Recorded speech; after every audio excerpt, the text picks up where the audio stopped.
Hey, what is going on, YouTube? Aaron here. We are back, ladies and gentlemen. I hope you guys had a fantastic weekend. I know I did. Spent a lot of time with the family, so no live streams, but we did manage to end up covering the Ocean Cup semifinals there, Pain versus Warfare at Sea Atlantic, and those games were pretty epic. So make sure you guys go back and watch that live stream. I may even make a video out of one of the games. But in today's video, we are back in the Zao here, and we are talking about attracted damage. This is something I don't really mention too often because it's very hard to kind of put into a video without the necessary stats. It is on your stats screen when you view your stats for the particular ship. However, it is not at the end battle result like it is on PC, so it is kind of difficult to explain and show what attracted damage is. But in its simplest form, attracted damage is basically the total number of shells and torpedoes the enemy sends your way. Now, each of those is calculated to the max value of that torpedo and shell, not taking into account, penetrations, overpens, potential torpedo belt reduction. So keep that in mind. And as an example, we show the stats at the end of this game for my Zao. And in approximately 70-ish games, we have over 1 million attracted damage per battle. We can use these shells from the Alaska as an example. The max value of the Alaska AP is approximately 8,900 or so. Of course, there's a few different multipliers which can change that. So you would multiply 8,900 by 6, and that would be the attracted damage from that salvo. However, we know that, almost 10 times out of 10, you are never going to get 6 out of 6 citadels. So again, attracted damage is one of those stats where sometimes it looks a lot more impressive than it is. Battleship mains are going to have far more attracted damage simply because battleships have more health. However, it is worth noting that angling such as we did, utilizing concealment, armor, and all of the tools in your arsenal to minimize the damage done to your ship while still attracting that damage is going to maximize your battle effectiveness. As you can see right now, we have dished out about 35,000 damage with what looks to be a permanent fire on that Yamato, while only taking around 8,000 damage ourselves. So basically a 5-to-1 trade once this damage ticks up into the 40k mark. On top of that, and this is something that a lot of players don't necessarily think of too often, that 100 or so thousand attracted damage that we have taken so far has not been shot towards our allies. And as you can see, our Colbert has decided to push into 2 Alaskas and a Yamato, with our other battleship almost remaining behind us with basically double our HP, better armor, and better guns. Which to me sometimes is honestly one of the most frustrating things to me. You see these battleships with excellent armor, the strongest guns in the game, and they are just sitting on the back line, not really helping the team whatsoever. Now, I can understand his position, and again, we don't experience the game through his eyes. We only have our perspective. But as it seems right now, I am attracting basically 3 ships worth of damage, and my team isn't really helping me out too much. This Colbert is kind of attracting some damage on his own, but here is a good example of poor attracted damage. While this Colbert is attracting a lot of damage, as you can see, it has cost him all but 2,000 or 3,000 of his health in the opening 4 minutes of this game here. And in stark contrast, our Awami kind of behind us here, and I feel like I am rather, towards the back of the map. He is behind me with full health. So battleship players, you gotta utilize that health. Cruiser players, you have to utilize it as well, but in a safer fashion so you are alive past the 5-minute mark. You are unable to influence the game if your ship is sunk. But throughout this game, I just want you guys to pay attention to our positioning, our utilization of armor angling, and different factors that keep us alive towards the end with just enough HP to finish out this game. There's nothing I can do. Now, I sometimes get questions when you are in a situation like this, what are you to do? Unfortunately, there is not much else I can do. There are 3 enemy ships at that alpha cap. We are trying to defend it. However, we cannot put ourselves close enough to 2 Alaskas and a Yamato without support and expect to live. Now, in certain situations, you just have to accept that fact and We all know those games that last 4 and 5 minutes and the game is over. However, most of our team is still alive. We do have the Bravo cap. It does look like our team is faltering a little bit in the middle as a few of our ships went around that island there at sea. But in this situation, if I just slowly reverse in, and the reason we reverse in is so that we can accelerate out of this situation while still maintaining angle and getting all guns on target. However, if we reverse in here, distract these ships, even sink 1 or 2 of them, we give our team a chance that we would otherwise not have if we rush in here and die simply trying to get our torpedoes off. We all know that the Japanese cruisers have fantastic torpedoes. However, I feel like a lot of players play them like destroyers, trying to simply get torpedoes on target, sacrificing 80 to 90% of their HP in order to do so.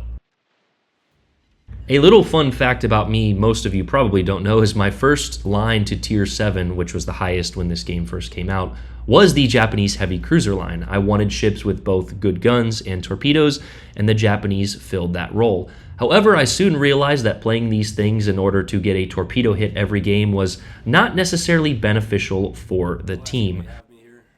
But here, guys, is actually a mistake, and I want you to pay attention to it. We lost a little bit of situational awareness there on that Alaska, and unfortunately, even though we did angle, we still took a Citadel. We dodged most of those shells, and of course, the one kind of floater got us right in the midsection there for just what is one of those cheeky Citadels, which has you questioning why I play this game so often.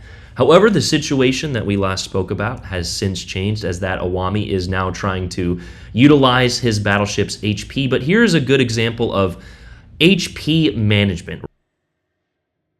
Mere moments ago, that Iwami, who was in the back of the map, had all of his health, and with this upcoming salvo from that Alaska, he is brawling in the middle of the Alpha Cap. He will have less than half of it, and shortly after that, he will no longer exist.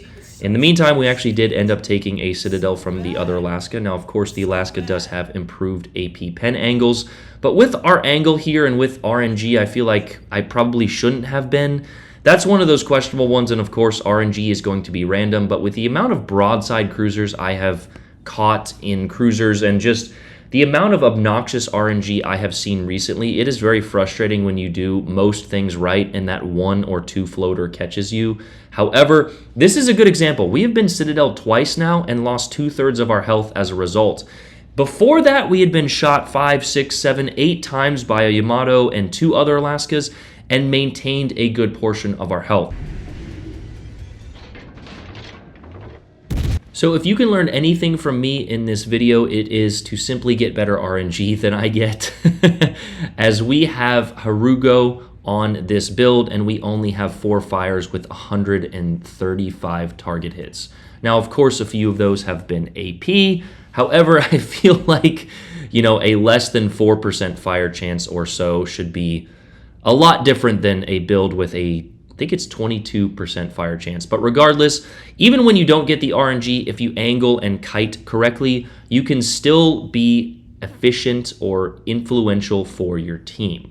And what we mean by that is this enemy team still has to deal with us, right? We are still alive. We are able to dish out our RNG, despite us only having 8,500 health left, which notably should be a lot more. Those Citadels truly were bullshit, but again, maintain full angle, don't get caught, don't lose situational awareness, and we would probably have 20 or 30k health pending those Citadels at this point in the game. Now, if you're looking at this game and you can kind of see my facial expressions on stream, I thought this game was going to be a loss. Our team is in terrible position. However, Scout was in this game and he actually pushes his Alaska back on the weak side there, with our team pushing through the Charlie Cap. I'm distracting 5 ships and my team still can't do it. Dude, bro, we just gotta switch.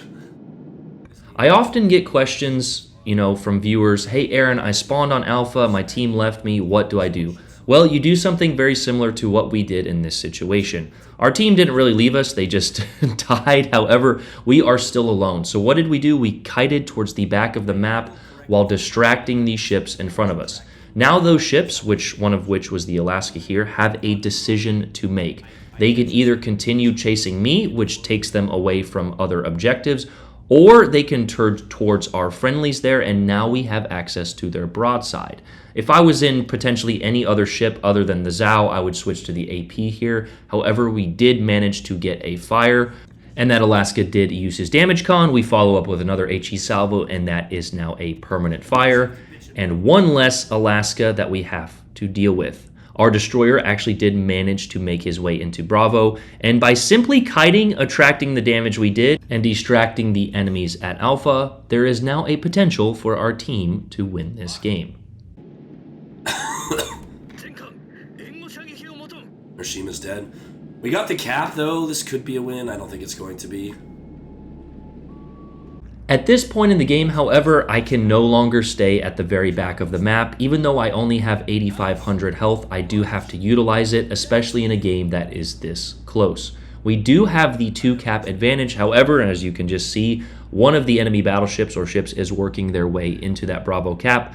So either we've got to go in there and eliminate him or die trying. Something that I see far too often, which is so insanely frustrating, is players who save 90% of their HP for the final moments in the game is just nowhere near close. If it's a close game, you have to be utilizing your HP correctly.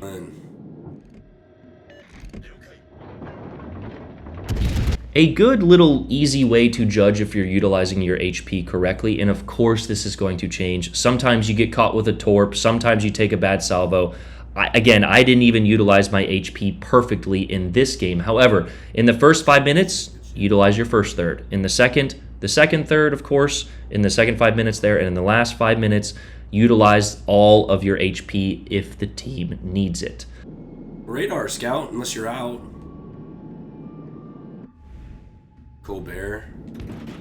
Now, speaking of situational awareness, which is something that a lot of players are lacking, what would be the only reason that we are detected in this situation? Well, there was a destroyer last spotted in our region, and he actually does get detected for just a brief moment there. Quick target acquisition, we get a salvo of HE off as our Yamato gets an elimination on that Colbert. We follow up with another salvo. He actually does get detected. Guys, those blind fires are easy to follow. Just guess where they're going, keep the range on your reticle there, and you will sometimes surprise yourself and definitely enemy players with those cheeky blind fires. But he was detected there. I think he shot, or Scout might have utilized his radar. And we popped our Hydro, but for some reason I didn't turn until the very last moment. I don't know what I was doing here. However, we had just enough HP to survive a torpedo from a Pan-European destroyer, which of course has the very weak torpedoes. So utilizing near every point of our HP throughout this game. This was not a barn burner by any stretch of the imagination. I got absolutely cucked by RNG in terms of fires and citadels. However, by still applying simple principles, we are going to help our team win this game. A huge shout out to Scout for kind of helping the strong side and then coming back and helping us get the weak side. And here is just a cheeky salvo over the island. I didn't think our enemy Yamato was going to die. However, I just wanted to get that elimination. As you can see, the jubilation from me on stream there. It's games like that which end up being a lot of fun but are very frustrating to kind of sit through. And a perfect example of damage and kills do not matter. We did get a decent amount of damage and 3 kills. However, the important part of this game was the attracted damage and the reposition.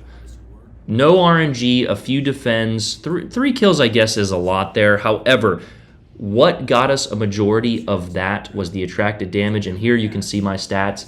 Average, and this is not one game. My average attracted damage in the Zhao is 1 million per game. Now, of course, a little bit of that has to do with being a CC. I see a few salvos being shot over other ships. However, I would just like to attribute that number being high as well due to angling and position, right? Utilizing my throttle, utilizing situational awareness, and angling, you're going to attract a lot more damage. Therefore, you're going to be alive longer. You're going to be more beneficial to your team. You're going to have more fun and win more often. I hope that video was informative to you guys. I've got a funny video coming up. I think I'm going to go ahead and put it on the channel. But anyway, I love you guys. You guys have a great day. I'm out. Peace.